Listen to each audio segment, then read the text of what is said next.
여러분 안녕하세요. 네, 컴퓨터 활용 능력 자격증 문혜영 교수입니다. 여러분 만나서 반갑습니다. 자, 우리가 컴퓨터 활용 능력 자격증에 나오는 필기 과목에 나오는 컴퓨터 일반, 스프레드시트 일반, 데이터베이스 일반에 대해서 많이 출제되는 문제를 중심으로 우리가 한번 풀어보고 핵심을 꼭꼭 찌르는 해설과 함께 여러분과 같이 한다면은 단기간에 여러분이 합격할 수 있는 지름길이 될 수 있겠습니다. 자, 그러면 우리가 첫 번째 과목인 컴퓨터 일반부터 진행하겠습니다. 많이 출제되는 100문제를 엄선을 해서 여러분과 같이 풀어보도록 하겠습니다.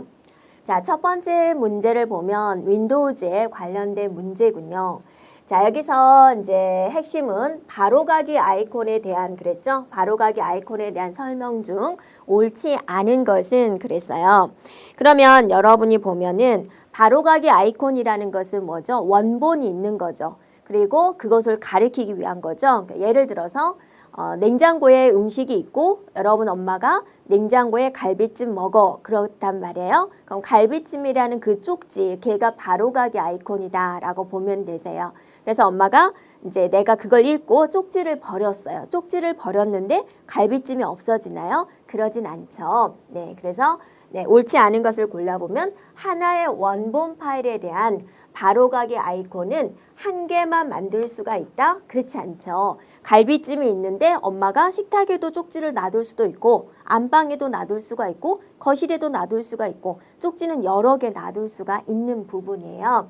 그래서 1번이 틀린 부분이 되고요. 자, 2, 3, 4도 한번 살펴보도록 할게요. 자, 위치는 실제 파일의 위치와 다를 수가 있다. 그리고 아이콘을 삭제해도 원본 파일에는 전혀 영향을 주지 않죠. 그래서 쪽지는 여러분이 이 바로가기 아이콘이다 라고 생각해 주면 되고요. 바로가기 아이콘을 만들려면 해당 객체를 선택을 하고 컨트롤 쉬프트 누른 상태에서 드래그 해주면 바로가기 아이콘을 만들 수가 있죠. 바로가기 아이콘을 만드는 방법은 이 방법뿐만이 아니라 굉장히 많이 존재하게 됩니다. 자, 여러분이 한번 그 부분을 한 번 더 살펴보고요. 실제 프로그램이 아니라 응용 프로그램의 경로를 기억하고 있는 아이콘이다라는 거죠. 냉장고에, 안방에 그런 경로를 가지고 있는 거고요. 그 쪽지 그 자체도 파일이잖아요. 그래서 걔는 확장자가 링크 생각해 주면 돼요. 그래서 LNK다 라는 부분입니다. 바로가기 아이콘에 대한 내용이었어요. 자, 다음 문제 살펴보도록 할게요. 객체 지향 프로그램에 대한 설명 중 옳지 않은 것은 그랬습니다. 그럼 여러분이 객체 지향 아이콘, 객체 지향 프로그램이란 무엇일까? 뭐를 생각해 주면 되냐면 여러분 어렸을 때 블록놀이 해봤죠? 안 해봤다 그럼 인터넷 찾아보세요. 블록놀이 어떻게 하나? 끼워 맞춰가지고 모양을 만들어가는 거잖아요. 단순히 조그만 거였는데 끼워 맞추다 보니까 버스가 만들어지고 집도 만들어지는 거죠.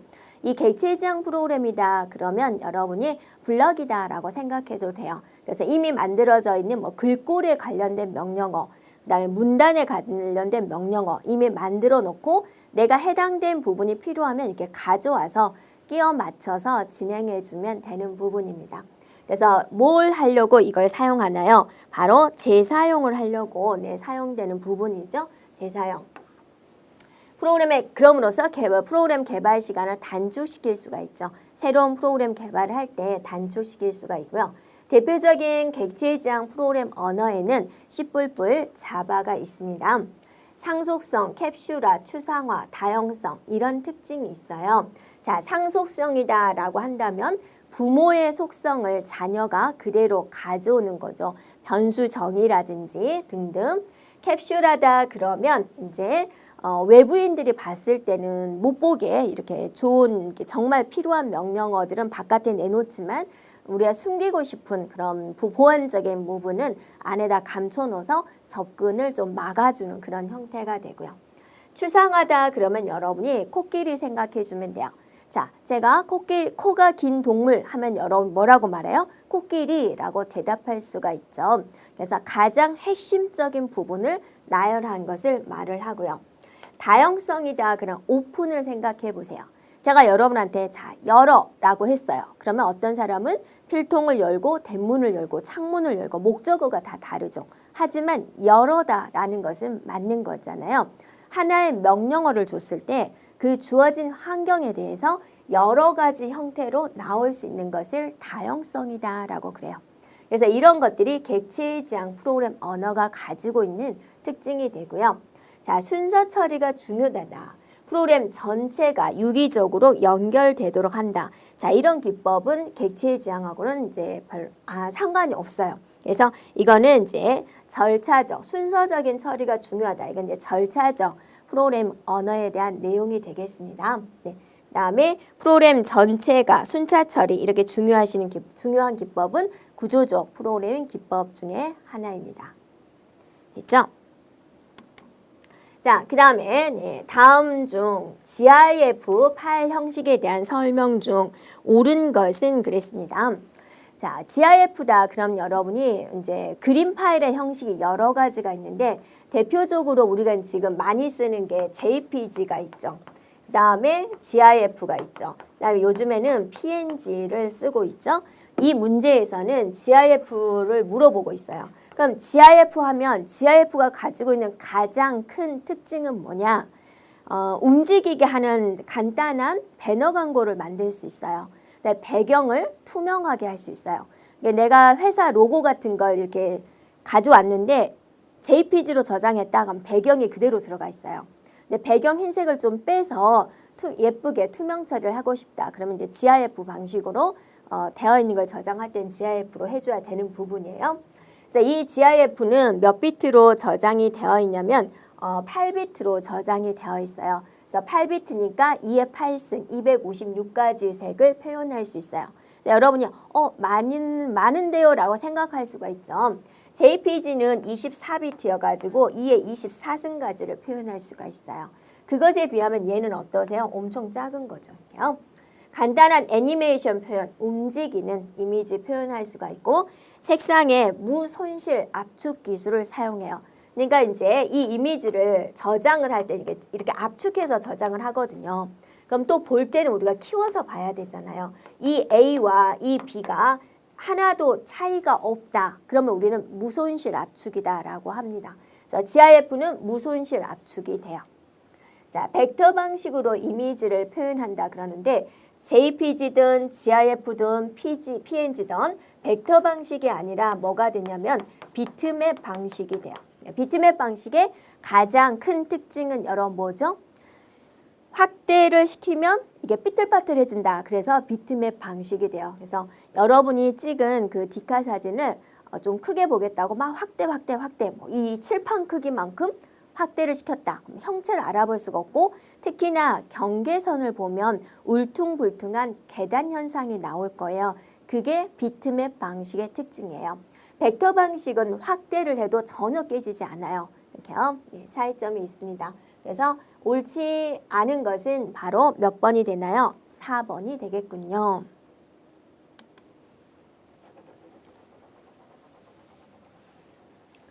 자, 그 다음에 이제 윈도우즈에서 바로가기 아이콘에 대한 설명으로 옳지 않은 것은 자, 여러분이 바로가기 아이콘 하면 뭐를 생각하세요? 그죠? 엄마가 남겨준 쪽지를 생각을 하세요. 그래서 바로가기 아이콘을 삭제하면 원본 파일 삭제되나요? 자, 쪽지를 지우면 냉장고에 있는 갈비찜이 없어지나요? 네, 그러지 않죠. 그래서 틀린 것은 바로 1번이 되겠군요. 자, 그리고 2번 조건을 볼까요? 파일 폴더뿐 아니라 디스크 드라이브나 프린터에도 바로가기 아이콘을 만들 수 있다라고 했죠. 바로가기 아이콘을 못 만드는 건 없어요. 네, 다 만들 수가 있어요. 그리고 일반 아이콘과 비교를 해서 왼쪽 아랫부분에 화살표가 포함이 되어 있어요. 그래서 아이콘을 딱 보면은 이 밑에 이렇게 화살표 표시가 되어 있을 거예요. 그러면 얘는 바로가기 아이콘이나 보다라고 느낄 수가 있어. 여러분 지금 바탕화면에 있는 아이콘을 한번 구경해 보세요. 그렇게 되어 있습니다. 자, 하나의 원본 파일에 여러 개의 바로가기 아이콘을 만들 수가 있어요. 그래서 엄마가 쪽지를 여러 장 만들어 놓을 수가 있죠. 갈비찜은 한 군데 있는데 네, 쪽지는 여러 개 만들어 놓을 수 있는 부분입니다. 자, 다음 문제 살펴볼까요? 네. 자, 윈도우즈에 보면은 폴더 옵션이 있어요. 폴더 옵션. 탐색기 들어가면 폴더 옵션을 우리가 볼 수가 있죠. 자, 그 대화 상자에서 설정할 수 있는 기능이 해당하지 않은 거 어렵죠. 그래서 내가 그 탐색기를 많이 사용하지 않았다면 좀 힘든 부분이에요. 그래서 윈도우즈가 조금 점수가 안 나오는 부분이기도 해요. 파일 연결 프로그램 변경 이거를 할 수가 있느냐. 이거는 뭐냐면 여러분이 우리 집에 있는 동영상을 더블 클릭해서 보면 공 플레이어로 보이는데 다른 집에 가서 보면 미디어 플레이어로 보인다. 왜 그럴까? 연결 프로그램이 서로 다르기 때문에 그러죠. 그래서 이 연결 프로그램은 어디서 변경할 수가 있냐면 폴더 옵션에서 진행하는 게 아니라 파일에 보면은 속성이 있어요. 속성에서 변경할 수 있는 부분이다. 그래서 1번이 틀렸다라는 거고요. 그 다음에 마우스 클릭해서 파일을 열 건지 더블 클릭해서 열 건지 여러분이 선택할 수가 있고요. 그 다음에 검색 대상, 항상 파일 이름, 내용 검색, 폴더 찾아보기, 같은 창에서 폴더 열기 이런 기능을 제공합니다. 다음 문제 살펴보도록 할게요. 6번 문제입니다. 다음 중 네트워크 연결을 위한 동배간 처리, 피어 투 피어 방식에 대한 설명 중 옳지 않은 것은 동배간 방식이다라는 것이 일단 무엇인지 봐야 되겠죠. 이거는 뭐냐면 A라는 사람과 B라는 사람이 있는데 내가 너한테 정보를 줄게, 제공하겠다라는 게 뭐냐면 서버다라는 겁니다. 이렇게요. 받는 사람은 뭐가 되냐면 이제 클라이언트가 되는 거죠. 그러면 얘는 서버, 얘는 클라이언트. 근데 어느 순간에 B가 내가 너한테 정보를 줄게. 그러면 B가 또 서버가 되는 거고 A는 클라이언트가 되는 거죠. 그래서 어느 한순간에 내가 서버도 될 수도 있고 클라이언트도 될 수가 있다. 이거를 우리는 동등하다라는 거죠. 그래서 동배간 처리 방식이다. 컴퓨터와 컴퓨터가 어떻게 연결되어 있다? 동등하게 연결되어 있다라고 하는 것이고요. 각각의 컴퓨터는 클라이언트가 되면서 또 서버가 될 수 있는 부분이고요. 워크스테이션이나 PC를 단말기로 사용하는 작은 규모의 네트워크에 많이 사용이 되고 유지보수가 쉬울까요? 네. 보안이 우수할까요? 아니요. 서버는 정보를 제공하는 입장이다 그러면 우리는 서버만 잘 지키면 돼요. 근데 너도 나도 다 서버니까 어떠세요? 보안이 우수하지 않겠죠. 네. 그래서 데이터의 양이 많을 때는 이제 또 굉장히 복잡해지는 그런 부분입니다. 그래서 옳지 않은 것은 4번이 되겠습니다.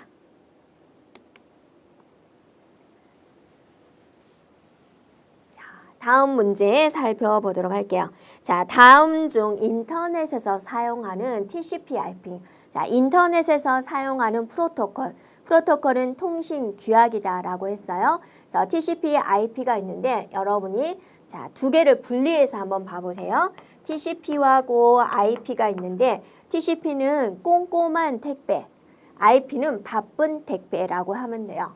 그래서 꼼꼼한 택배는 여러분한테 전화를 해서 몇 시 몇 분에 방문할 텐데 집에 계실 건가요? 아니요, 그 시간에 없을 거예요. 그럼 몇 시에 계실 거예요? 그래서 서로 약속을 해서 문 열고 연결형이다 그런다. 꼭 연결되어 있어야 되고 여러분한테 직접 건네주죠.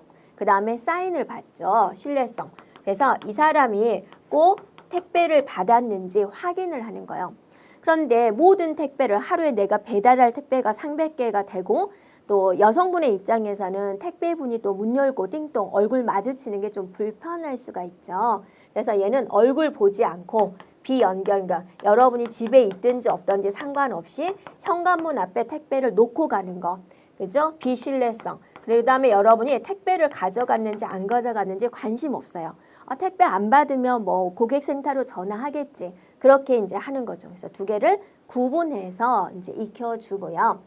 TCP는 OSI 계층 중에 전송 계층, OSI 7계층이 있었죠. 물, 대내, 전세, 표응 그 7계층 중에서 전송 계층에 해당이 된다라는 거고요. 자, TCP는 패킷 주소를 해석하고 최적의 경로를 결정을 해서 전송하는 역할을 한다라고 그랬습니다. 그래서 이 부분이 이제 틀렸고요. 패킷 주소를 해석한다. 그거는 누구의 역할이냐면 TCP의 역할이 아니라 IP의 역할이 됩니다. 그래서 그다음에 IP는 신뢰성이 보장되지 않는 비신뢰성, 비연결형 서비스를 제공한다라는 거죠. 그래서 TCP, IP를 이렇게 구분해서 기억해 주면 되겠습니다.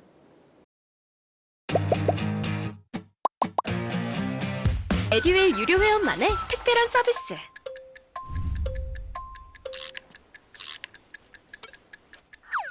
하치하차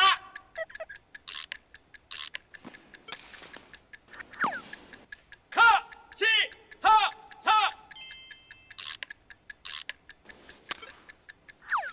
정답! 같이 하자 친구야 에듀윌 유료 회원!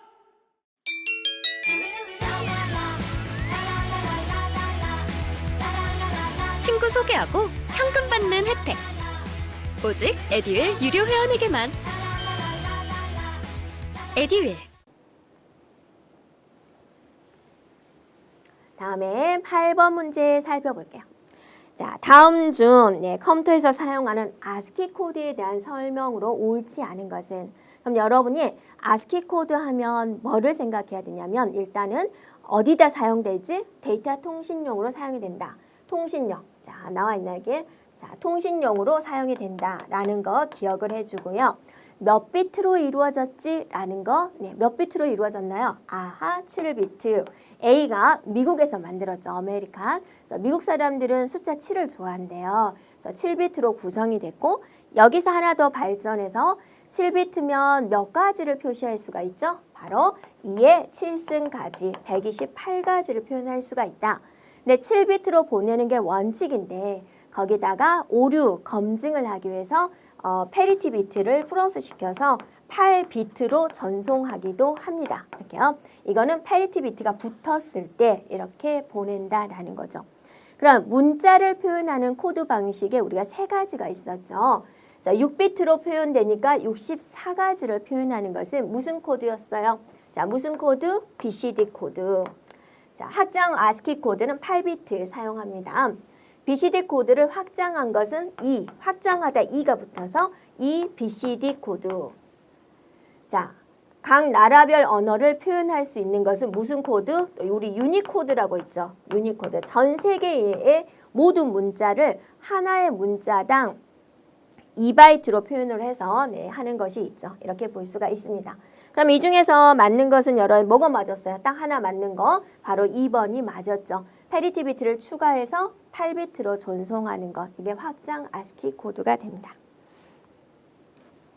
자, 다음 문제 살펴보도록 할게요. 자, 다음 중 컴퓨터에서 사용하는 각 기억장치의 접근 속도가 빠른 것부터 해라. 그럼 우리 기억장치가 몇 가지가 있는데 여러분이 가장 빠른 건 비행기 그러듯이 메모리 중에서 가장 빠른 거 기억하는 역할을 하는 것 중에서 가장 빠른 건 뭐냐면 레지스터예요. 왜냐하면 이 레지스터는 어디에 존재할까요? 바로 CPU에 존재해요. 컴퓨터 장치 중에서 CPU보다 더 빠른 건 없어요. 근데 CPU에서 잠깐 기억하는 역할을 해야 되는 그 부분이 있어요. 걔가 바로 뭐가 되냐면 레지스터가 돼요. 그래서 레지스터가 가장 빠르고 그 다음에 이제 메인 메모리 장치가 있는데 이 메인 메모리가 좀 속도가 느려요. CPU보다 느려요. 한참 느려요. 그래서 중간에 뭐를 두나요? 이 중간에 바로 캐시라는 걸 두죠. 캐시. 그래서 CPU가 찾는 것을 메모리까지 가지 말고 CPU가 많이 찾을 거를 캐시에다가 미리 갖다 놓자라는 거죠. 적중을 할지 안 할지는 그건 이제 개발자의 몫이고 프로그램의 몫이죠. 그래서 이 순서예요. 레지스터, 캐시, 주격장치. 그래서 정답은 몇 번이 될까요? 바로 1번이 되죠. 보조기억 장치가 가장 느리고 보조기억 장치 중에서도 자기 테이프가 또 가장 느린 부분이죠. 자, 다음 문제 살펴볼게요. 자, 다음 중 컴퓨터의 운영체제에 대한 설명 중 옳지 않은 것은? 자, 여러분 운영체제에 뭘 사용하고 있어요? 아마 이 강의를 듣는 많은 학생들이 윈도우즈를 쓰고 있겠죠? 물론 다른 거 쓰고 있는 학생도 있겠죠. 그 운영체제가 나아갈 방향이 뭐냐라는 거죠. 그래서 응용 소프트웨어가 요청한 입력, 출력, 명령을 수행하는 데 있습니다. 명령 수행. 자, 운영체제는 롬에 상주하면서 여러 가지 종류의 자원관리 서비스를 제공한다라는 거예요. 자, 여러분이 윈도우즈 어디 설치되어 있나요?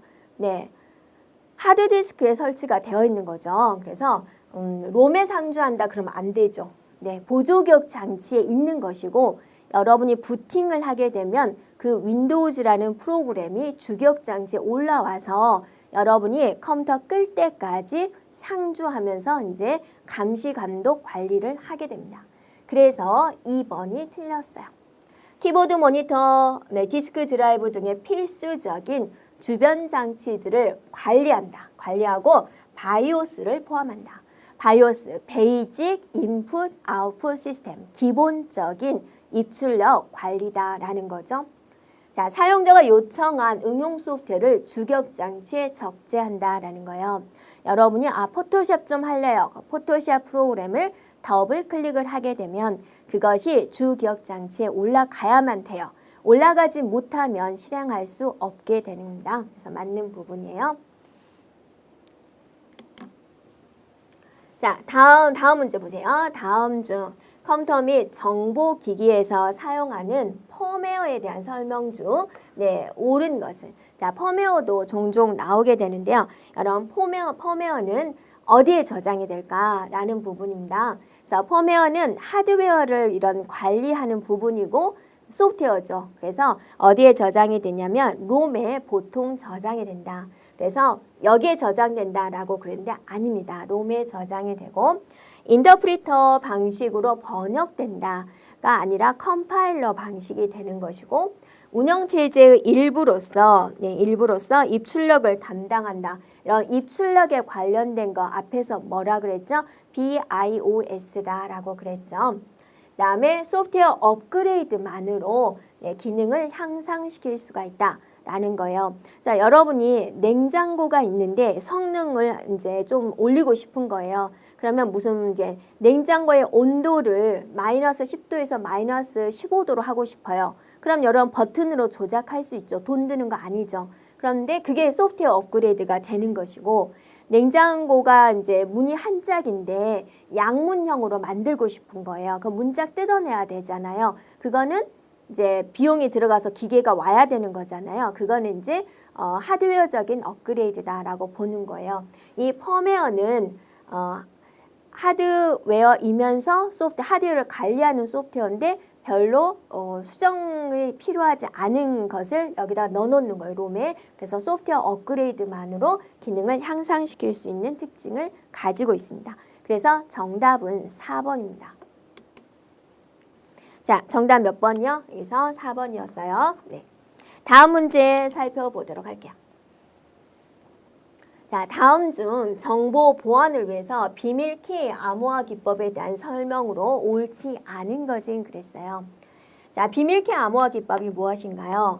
자, 보안이죠. 나는 너를 사랑해 라는 메시지를 보내고 싶은데 이걸 좀 주변 사람들이 좀 보면 안 좋을 것 같아요. 그래서 더하기 1을 해서 보내죠. 그러면 주변 사람들이 그 쪽지를 보더라도 이게 무슨 뜻이야? 모르겠죠. 근데 받은 사람이 우리 플러스 1 하니 했으니까 나는 마이너스 1 해서 보면 되겠지? 해서 보면 되는 거죠. 그런 걸 우리는 이제 보안이 되는 거죠.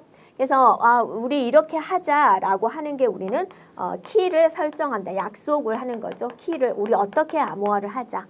그래서 키 설정을 A한테 보내고 A는 그 키 설정을 키 값을 받아가지고 열심히 자기가 쓰고 싶은 암호문을 작성을 해서 이 친구한테 이제 암호문을 보내는 거죠. 그러면 이제 B가 받아서 그걸 어떻게 하세요? 암호를 푸는 거죠. 암호 푸는 것을 우리는 복호화한다라고 해요. 자, 이게 비밀키 기법이 되는데요. 서로 다른 키로 데이터를 암호화하고 복호한다. 그러지 않습니다. 비밀키 암호화 기법은 무슨 키? 키가 하나예요. 키 하나. 그래서 A와 B가 키 하나로 주고받는 거예요. 알고리즘이 그렇게 복잡하지 않아요. 그래서 자, 이거는 일단 틀린 거고 빠르다, 단순하다. 단순하니까 다 연결돼 있죠. 빠르다, 단순하다, 크기가 작다. 사용자의 증가에 따라서 관리해야 될 키의 수가 상대적으로 많아진다. 이건 좀 단점에 해당이 돼요.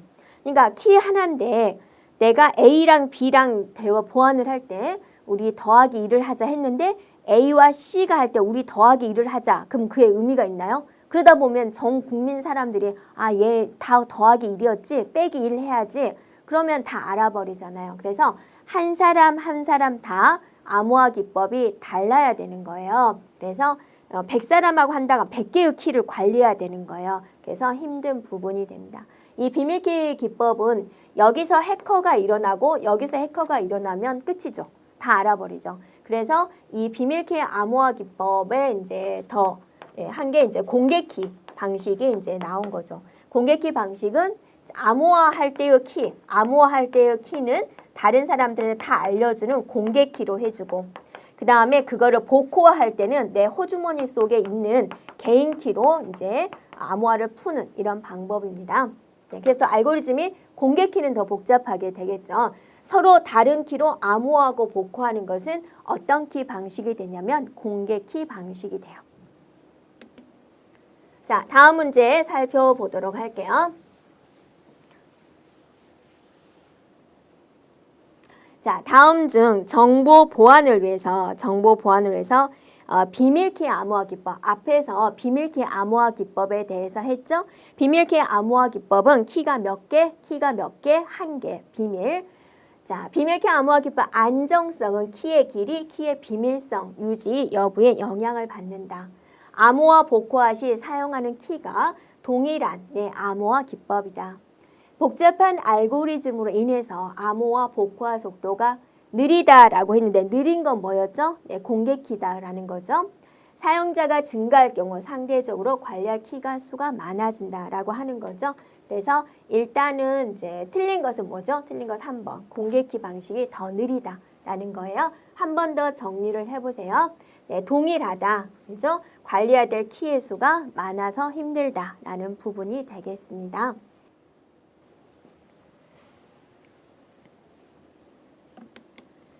자, 다음 문제 살펴보도록 할게요. 네, 다음 중 분산 서비스 거부 공격에 대한 설명 중 옳은 것은 그랬어요. 그럼 여러분이 디도스 공격이 뭐죠? 네, 자 네이버를 예로 들게요, 여러분. 네, 자 네이버한테 내가 뭐 좀 찾아줘. 그러면 어떠세요? 순식간에 찾아주죠. 네이버가 이게 서버라고 할게요. 자, 내가 뭐 좀 찾아줘. 그럼 순식간에 찾아주는 거예요. 그런데 악의적인 사람들이 자꾸 네이버에 접속해서 불필요한 걸 요구하는 거예요. 나랑 연결돼 있니? 그럼 얘는 무조건 대답하게 되어 있어요. 서비스 정신으로 연결돼 있어. 또 연결해요. 0.0017 간격으로 계속 접속하는 거예요. 그럼 얘를 대답해 주다 보니 얘는 어떠세요? 본연의 일을 못하겠죠. 자, 한 대의 PC가 아니라 만 대의 PC에서 계속 접속해가지고 나랑 연결돼 있니? 나랑 연결돼 있니? 라고 물어보면 어떠세요? 네, 서버가 그래 연결돼 있어. 그래 연결돼 있어. 하다 보니 우리가 뭐 좀 찾아줘 일을 대꾸할 시간이 없는 거예요. 이게 디도스 공격입니다. 그래서 네트워크 주변을 돌아다니는 패킷을 엿보면서 계정과 패스워드를 알아내는 거니 이거는 우리가 용어상으로 뭐라고 그러냐면 니 뭐 하고 있어? 네, 그걸 뭐라 그러냐면 스니핑이다 라고 그래요. 그래서 끔찍하죠. 여러분이 친구랑 나누는 카톡을 누군가 내려다보고 있는 거예요. 또 여러분이 이메일 접속하기 위해서 아이디와 비밀번호를 입력하잖아요. 그거를 내려다보고 있는 거예요. 그래서 우리가 입력하는 비밀번호를 다 알고 있는 거예요. 네, 엿보는 거 스니핑이다라고 하고요. 자, 두 번째 보면은 검증된 사람이 네트워크를 통해 가지고 데이터를 뭐뭐 보낸 것처럼 접속을 시도하는 행위. 이제 얘는 속이기입니다. 속이기. 자, 교장 선생님으로 속이는 거예요. 학생인데 예를 들어서 하나의 예예요. 학생인데 어쩌다 보니 교장 선생님의 아이디와 비번을 알았어요. 사이버상에 학교로 접속을 해요. 얼굴 모르죠. 아, 교장 선생님인가 보다 라고 하고 이제 여러 가지 정보를 보여주는 거죠. 학생인데 교장 선생님처럼 속임을 하는 거. 그게 바로 뭐예요? 바로 스푸핑이다 라는 겁니다. 스푸핑. 누가 뭐뭐 하는 것처럼 스푸핑.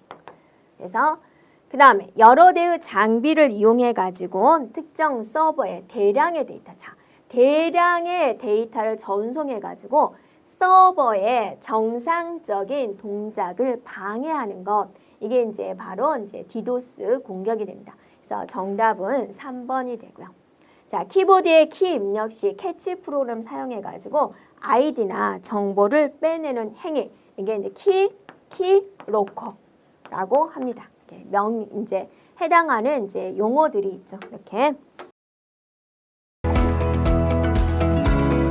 에듀윌 유료회원으로 가입을 했더니 친구 추천 이벤트가 있더라고요. 그래서 주변에 아는 사람들한테 추천을 다 해줬어요. 근데 친구들이 결제할 때마다 10만 원씩 받았거든요. 그래서 한 지금까지 받은 게 200만 원 가까이 되는 것 같아요.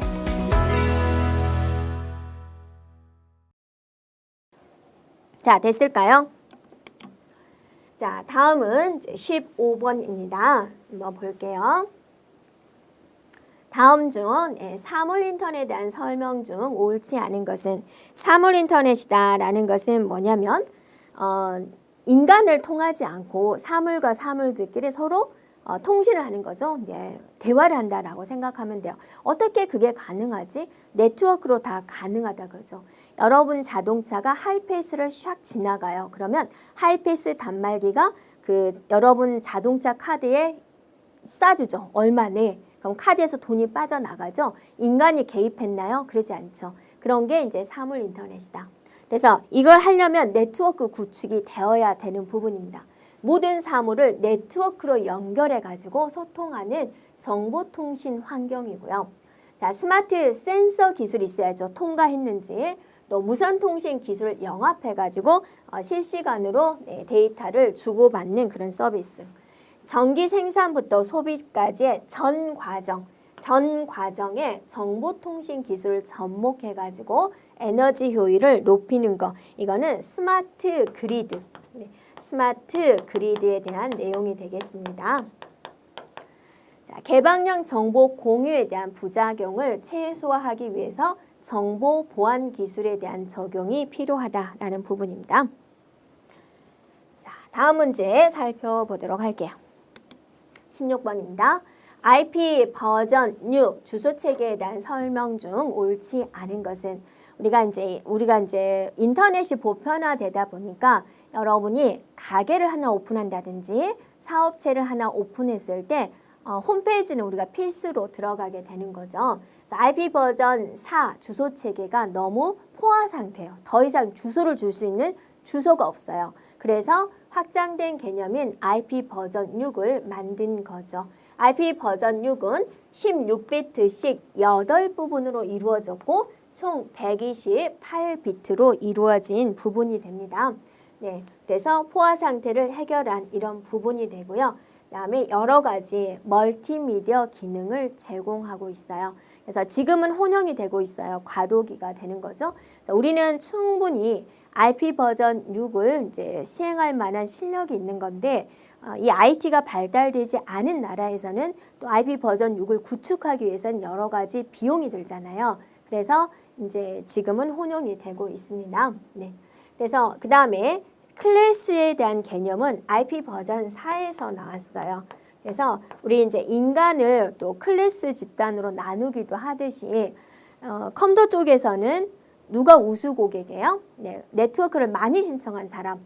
우리 이제 컴퓨터가 1000대가 있어요. 그럼 100대가 있어요. 라는 고객보다는 더 우수 고객이 되죠. 그래서 나름대로 사용하는 컴퓨터 대수에 따라서 클래스를 나눴어요. 처음에는 이게 좋다라고 생각을 했는데 우리가 일반적으로 사용하는 것은 C클래스예요. 컴퓨터를 254대까지 쓸 수 있는 거.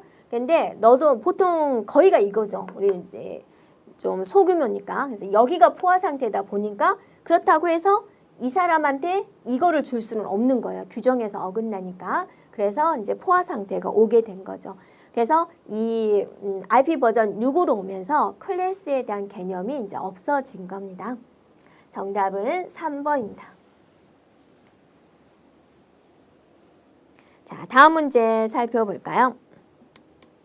네, 다음 중 바탕화면에 바로가기 메뉴 중에서 개인 설정을 선택을 해가지고 설정할 수 있는 작업에 대한 설명으로 옳지 않은 것은 그랬습니다. 자, 바탕화면의 배경, 창색, 소리 등을 한 번에 변경할 수 있는 테마를 선택할 수가 있고요. 또 바탕화면의 배경 이미지를 변경할 수가 있고요. 바탕화면의 시계, 일정, 날씨 등과 같은 가젯을 표시하도록 설정할 수가 있다.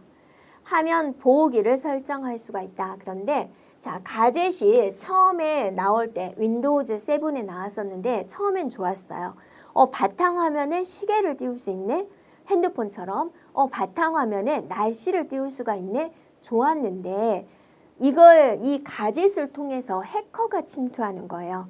그래서 그 다음 버전부터는 이 가젯을 없애버렸어요. 네, 그래서 옳지 않은 것은 바로 3번이 되겠습니다.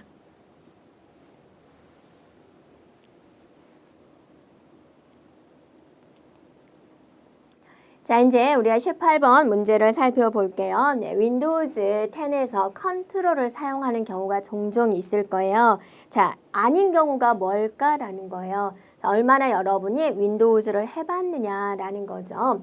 자, 마우스와 함께 사용을 하고요. 같은 드라이브 안에 다른 폴더로 파일이나 폴더를 복사할 때, 우리 복사할 때 컨트롤을 사용하고요. 마우스와 함께 사용을 해서 또 비연속적에 있는 여러 개의 파일을 선택을 할 때도 컨트롤을 이용을 하죠. 마우스와 함께 사용을 해서 자, 다른 드라이브로 파일을 이동시킬 때는 컨트롤을 사용하는 게 아니라 쉬프트를 사용하는 부분입니다. 네, 그래서 3번이 틀렸군요. ESC와 함께 사용을 해서 시작 메뉴를 표시하고자 할 때 사용된다. 컨트롤 ESC를 눌러주면 시작 메뉴가 나오죠.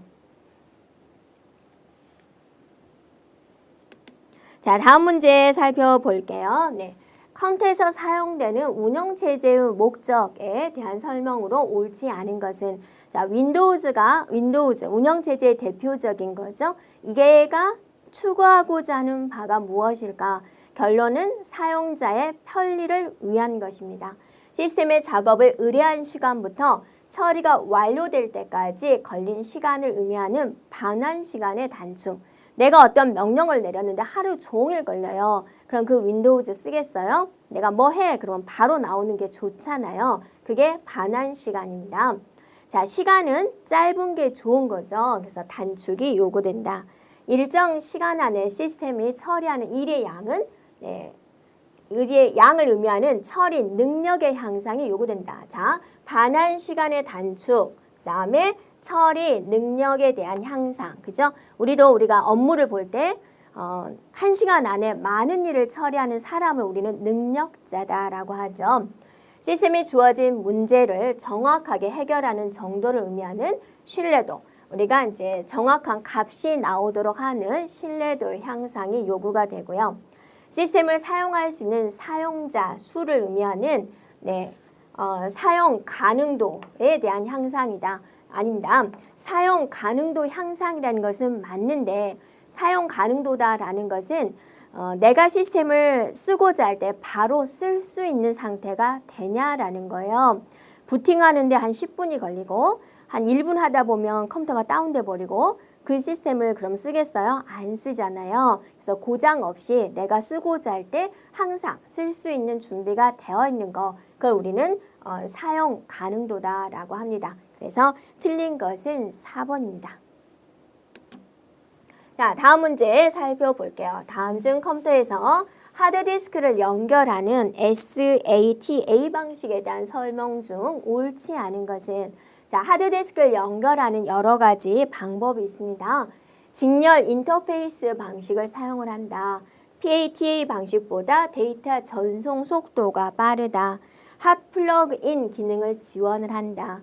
EID는 일반적으로 SATA를 의미를 한다라고 그랬는데요. 자, EIDE는 자, PATA 방식입니다. 여기 PAT 방식 보이죠? PATE. 그죠? 이런 이제 방식을 의미를 합니다. 그래서 틀린 것은 바로 4번입니다. 이제 자주 출제되는 문제는 아닌데요. 여러분이 핵심적인 부분을 이제 알고자 해서 이제 문제를 넣어 놓았습니다. 다음 문제입니다. 네, 다음 중 임베디드 시스템에 대한 설명 중 옳은 것은? 그럼 여러분이 임베디드 시스템이 뭐지? 라는 것은 뭐냐면 특정한 시스템에 특화되어 있는 것을 말을 해요. 자, 여러분이 자동차가 갑자기 멈추면, 우리가 사고 멈추면 에어백이 터지죠.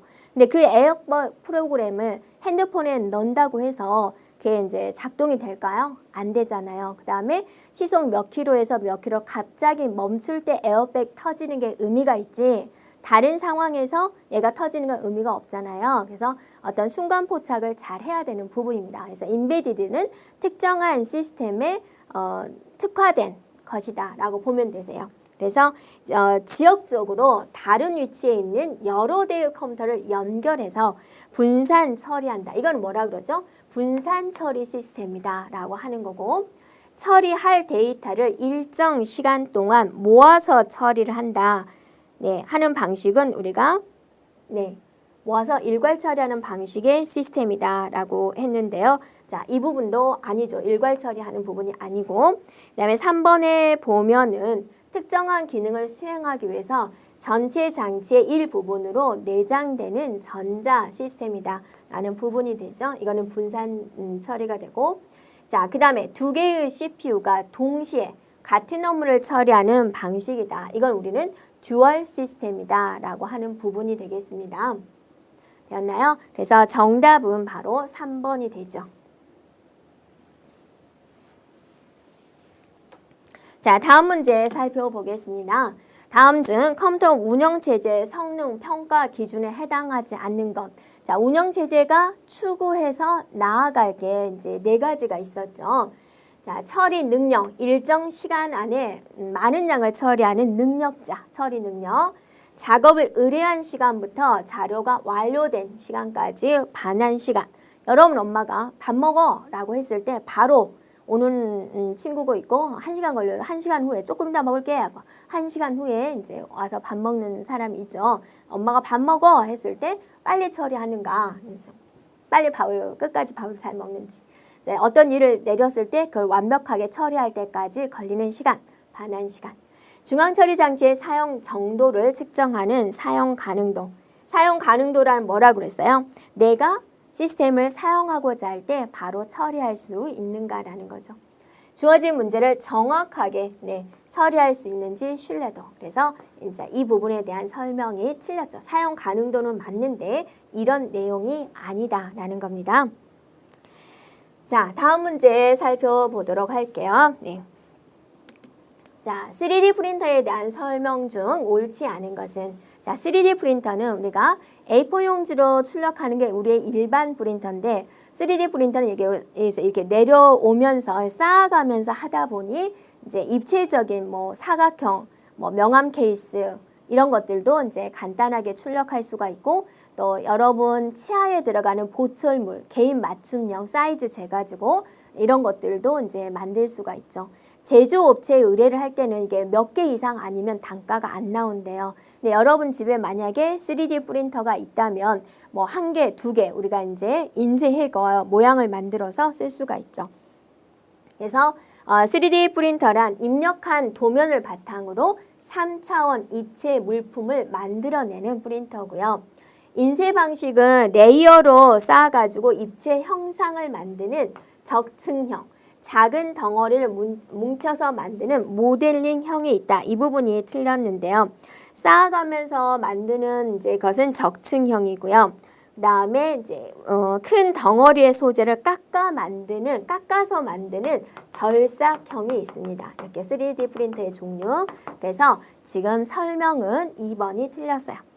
자, 인쇄의 원리는 잉크를 종이의 표면에 분사해서 2D 이미지를 인쇄하는 잉크젯 원리는 같다고죠. 단순히 이제 녹아있는 플라스틱이 이제 구멍을 통해서 노즐을 통해서 나오면서 걔가 굳어지면서 형체가 되는 방식입니다. 기계예술, 건축, 우주 이런 많은 분야에서 응용이 되고 있고요. 특히나 개인 맞춤형이 요구되는 의료 분야에서도 활발히 활용이 되고 있습니다.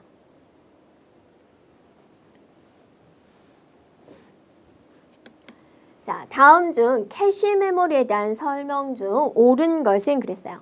자, 여러분이 캐시 메모리가 뭐였나요? 여기에 CPU가 있고, 자, 여기에 메인 메모리가 있고, 자, 이 사이에 뭐가 있다 그랬어요? 캐시가 있다라고 그랬죠? 네. 그래서 CPU가 어떤 데이터를 찾을 거지? 라고 예측을 해가지고 메모리에서 그 데이터를 미리 여기다가 갖다 놓는 것을 말을 합니다. CPU가 뭐를 찾을 건지 어떻게 알아요?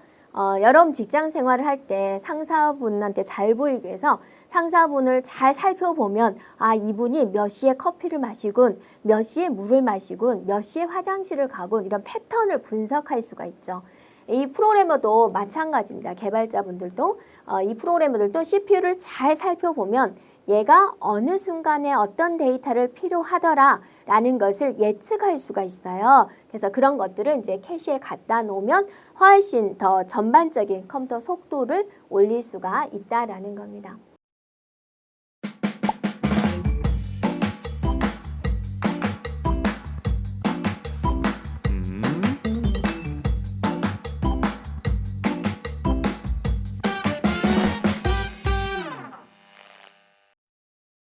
자, 캐시 메모리로 D램이 사용된다라고 그랬는데요. 우리가 램의 종류가 두 가지가 있었는데요. D램은 다이나믹 해가지고 휴대폰 원리랑 같아가지고 일정 시간마다 충전을 해줘야 되고 충전이 되지 않으면 이제 핸드폰 충전하지 않으면 어떻게 되죠? 사용할 수가 없게 되죠. 네, 그런 방식입니다. 그래서 D램이 아니라 좀 불편하죠. 그래서 S램을 사용합니다. 자, 캐시 적중률이 높을수록 네, 컴퓨터 시스템의 전체 속도가 저하되나요? 증가가 되죠. CPU가 찾을 게 다 캐시에 있네? 얼마나 좋아요. 메모리까지 안 가도 되니까 바로 가져와서 실행하면 되죠. 없네? 그럼 이제 씩씩거리면서 어때요? 메모리에 가서 데이터 가져와야 돼요. 그러면 이제 시간이 더 많이 걸리는 거예요. 자, 캐시 메모리는 보조기억 장치 일부를 주기억 장치처럼 사용한다라고 그랬는데요. 자, 이거는 뭐에 대한 설명이냐면 가상 메모리에 대한 설명이에요. 뭐뭐처럼 가상 메모리. 실제로는 주기억 장치가 아니에요. 근데 보조기억 장치를 주기억 장치처럼 좀 쓰는 거예요. 왜 써요? 내가 사용하는 프로그램이 주기억 장치에 올라가야 돼요. 근데 주기억 장치의 공간이 조금밖에 안 남았네? 못 올라가네? 그럼 얘는 프로그램 실행이 안 되네? 그럼 이 컴퓨터는 안 좋은 컴퓨터가 되는 거잖아요. 어떻게든 만들어야죠. 네. 그럴 때 이제 가상 기억 장치를 사용하고요. 자, 이게 이제 정답이 되는 거죠. CPU와 주기억 장치 사이에서 처리 속도를 향상시키기 위한 일종의 버퍼 메모리 역할을 한다라는 부분입니다. 정답 몇 번? 4번이군요. 네, 다음 문제 살펴보도록 할게요. 자, 다음 중 컴퓨터의 내부 기억 장치에 대한 설명 중 옳은 것은 그랬어요. 옳은 거. 자, 램은 일시적으로 전원 공급이 없더라도 내용은 계속 기억된다라고 그러는데요. 아니죠. 램은 뭐죠? 휘발성이에요. 휘발성. 네. 그래서 여러분이 휘발유를 사가지고 뚜껑을 꽉꽉 닫아놨는데 어쩌다 보니 뚜껑이 열렸네. 일주일 뒤에 보니까 통이 비어있네요. 그죠? 휘발유는 공기 중에 놔두면 이렇게 날아가서 없어져 버려요. 자, 램에 저장된 내용은 컴퓨터를 끄면은 그 속에 있는 내용은 어때요? 없어져 버려요. 그래서 휘발성이다라고 합니다. 자, S램이 D램보다 접근 속도가 느리다라고 했는데요. S램은 캐시 메모리에 사용이 되죠. D램이 안 좋잖아요. 일정 시간마다 충전해야 되는데 언제 충전하고 있어요? 네, 그래서 S램이 더 빨라요. 자, 주기억 장치의 접근 속도 개선을 위해서 가상 메모리가 사용된다. 가상 메모리는요, 속도하고 상관이 없죠. 가상 메모리는 결론은 뭐예요? 결론은 보조기억 장치잖아요. 보조기억 장치 얼마나 속도가 느려요? 보조기억 장치를 막 쓰면 속도가 개선이 됐나요? 아니잖아요. 네, 그래서 3번도 틀린 거고. 자, 롬에는 자주 바뀌지 않는 거, 업데이트 되지 않는 바이오스, 베이직 인풋 아웃풋 시스템, 기본 글꼴, 포스트, 파워 온 셀프 테스트 시스템 이런 것들이 이제 저장이 되어 있습니다. 기본적으로. 네, 그래서 옳은 것은 바로 4번이 되겠군요.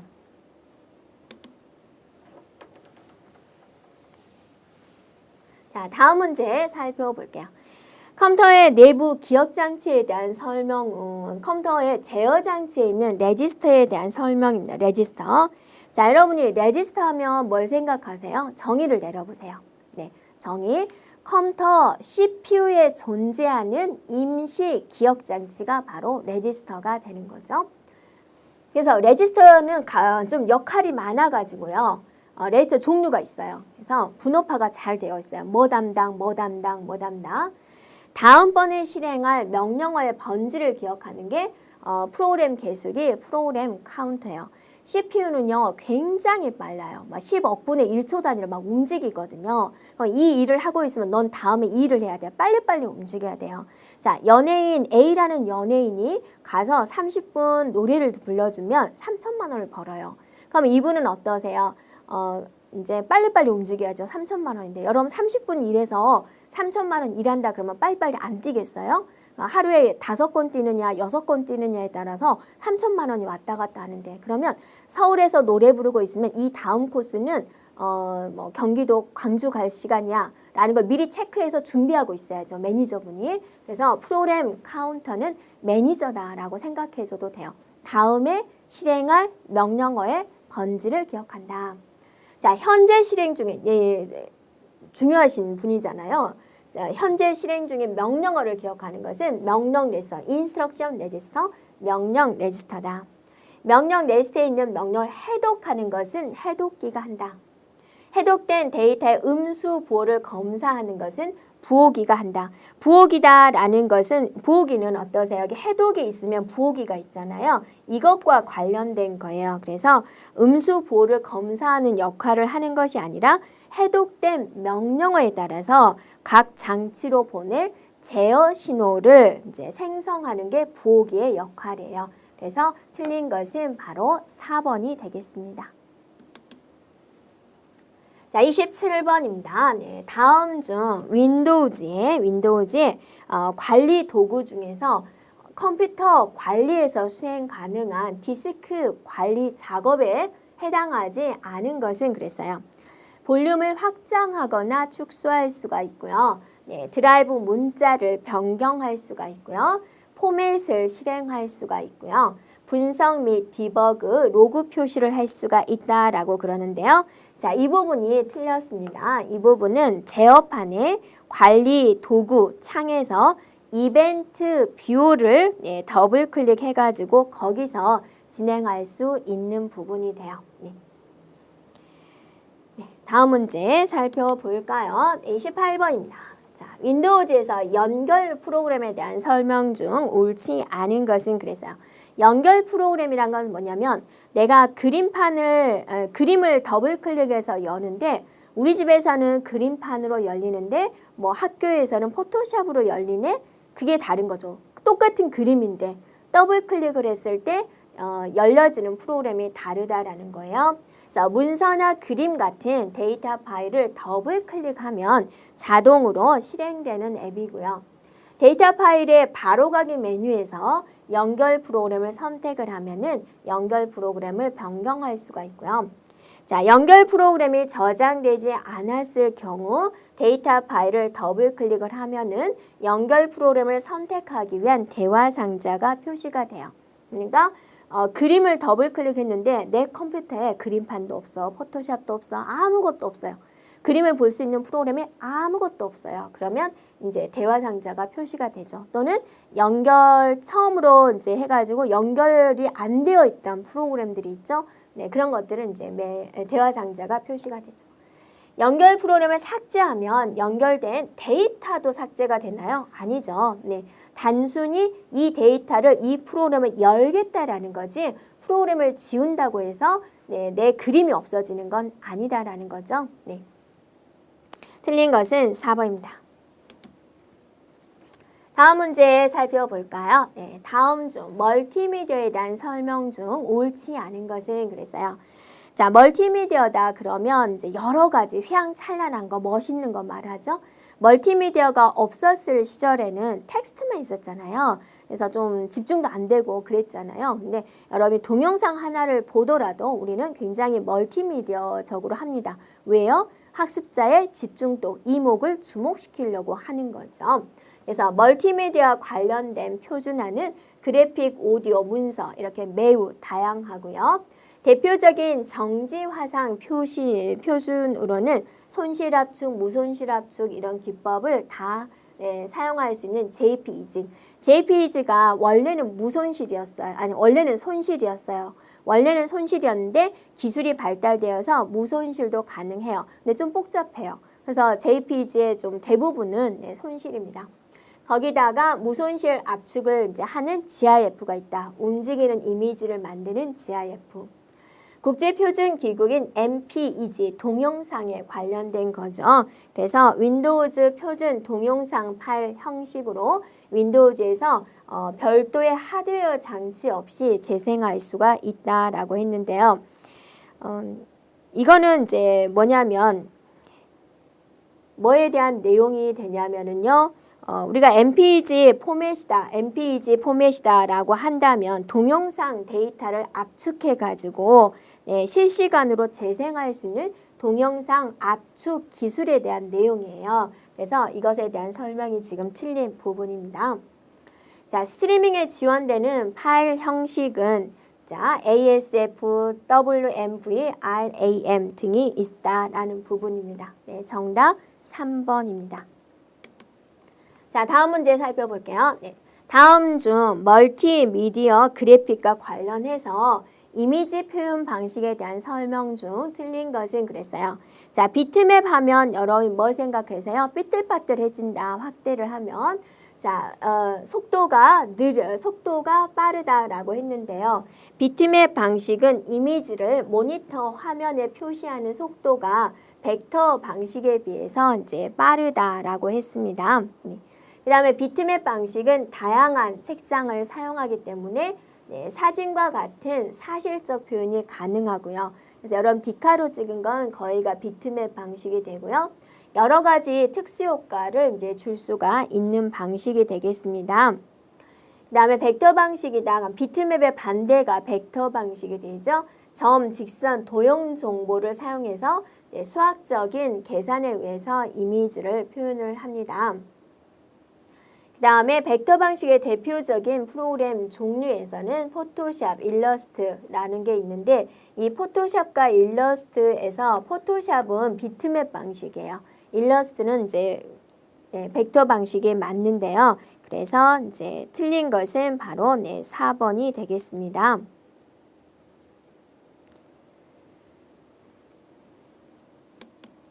자, 다음 문제 살펴보도록 할게요. 자, 다음 중 윈도우즈 제어판의 이제 프로그램 범주에서 제어판에 보면은 프로그램이 있죠. 옳지 않은 것은 프로그램 제거를 이용해서 앱을 제거할 수가 있고요. 삭제된 앱 파일을 복원할 수도 있다라는 겁니다. 그래서 프로그램 제거는 웹 제거라든지 변경이 가능하지만 복원할 수가 있나요? 아니죠. 복원할 수는 없죠.